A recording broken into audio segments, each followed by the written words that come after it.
The first thing we're going to do is go ahead and place our pattern piece onto fabric and then cut, but you actually need to leave half an inch space on each and every part. Hi, I'm Sarah, and on today's video we are going to be learning how to put our funnel corset together. Don't forget to like, share, comment and subscribe. Thank you. So I'm going to start with the front because basically it's only the front that we are focusing on this video.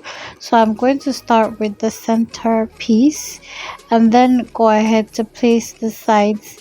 As I do this, you'll see that I am taking it one step at a time so I don't mix anything or miss anything as I go.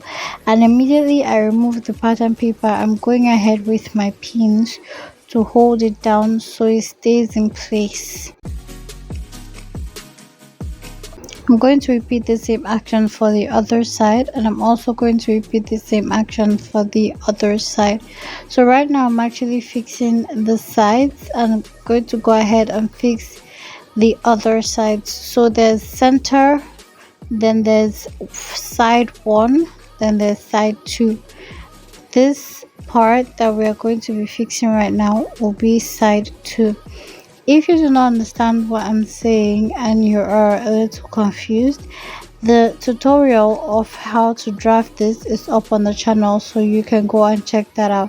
I will leave it down in the description box or in the comment section or up on the screen here. I'm going to close this by half an inch on all the sides, and I'll also do the same for the lining piece. And on the bustier part, I'm going to go ahead and add my wadding to my lining piece. I'll be linking a tutorial on how to pad your bustier with wadding, so you can go and check that out. I already went ahead to cut out the wadding for this, so I'm just going to go ahead and place them on the lining piece. Not on the main piece, on the lining piece. That's what I'm doing right now. And I'm just going to go ahead and use my pins to hold it around so it doesn't move. I'm leaving half inch at the top and half inch at the bottom because I'm going to be sewing that to the main piece and I need half inch to close it. That's why I'm leaving half inch at those parts. For the sides, I'm just going to go ahead and place my wadding at the tip of the cloth, and I'm just going to use my pin to hold it and actually just sew it down with 1/4 of an inch. The reason why I'm doing that is just so that it will show me a guide of how to go about it without making any mistakes. After doing that, I'm going to go ahead and put everything together, and I will do the same for the main piece. Now this is a lining piece for the front part, and this is what it looks like. I went ahead to make lines also from the center. I went out on both sides by like 1.5 inch. Sorry. What I'm going to do here right now is just take my regular line boning and place bonings all around this part.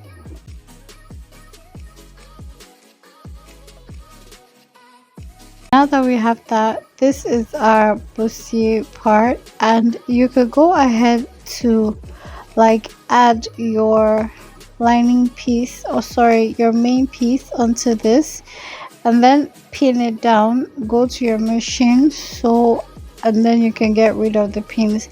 The reason why we're using so much pins is because we don't want this to move too much, and you using your hand is just not going to cut it. Now we're going to go to our machine and sew from one edge to the other.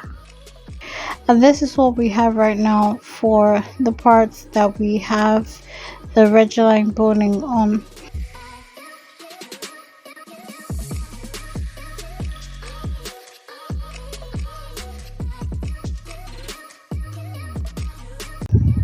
Now I'm going to go ahead and just fold just the parts where I'm going to be having half of my bustier on. Now you don't really need to do this because when you go ahead to add the bonings that is going to be at the top part, it would automatically just fold.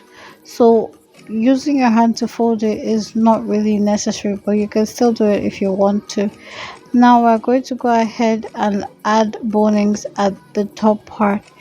Just a boning, don't mind me, I keep saying bonings. we're going to add boning at the top part from one edge of the fabric to the other part. Now that we have this, we're going to go ahead and iron it, because ironing is really important for your work to come out really neat. After doing that, I'm going to still go ahead and like trim the excesses of this. Please make sure that you're trimming according to what you see here, so you don't miss it and go into what you've already sewn. After that, I'm going to go ahead and notch the parts that need to be notched, which is literally all around this, and I'll turn it and I'll still go ahead to iron it. But yeah, this is what it looks like afterwards. I actually at some point went ahead to add bonings to the bustier part because I wanted it to stand really firm. In another video, I'll show you how to bust cage.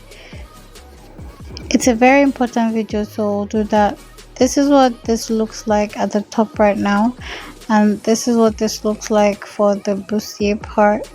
Now for the rough edges of this bustier part, which is the lower part, I'm going to go ahead and use a strap that I already cut out to close it up and make sure that it's really neat. So I'm just going to go ahead and fold the upper part first of the strap, and then I'll place it on this, sew it round, and it's just like using a bias to close it. Yeah, so what I'm going to do next is just place my main piece onto my lining piece and close at the top part by 1/2 inch, and this is what it should look like. Don't forget to iron your work as you go on, because it's very important. Now that we have that, we also have the bustier part and it's standing really firm. We are going to go ahead to attach these two pieces together. But before you go ahead to attach the pieces together, remember that we are only focusing on the front part of this tutorial. Before we go ahead to attach our bustier to the front part,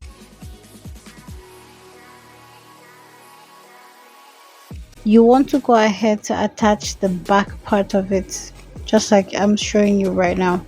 Attach the back part first before you go ahead to sew the bustier part onto the front part. This is what this looks like with the pins just holding it together. You see that it's actually looking really beautiful and really flawless. Now we're going to go ahead to our sewing machine and just sew this down from one corner all the way to the other corner.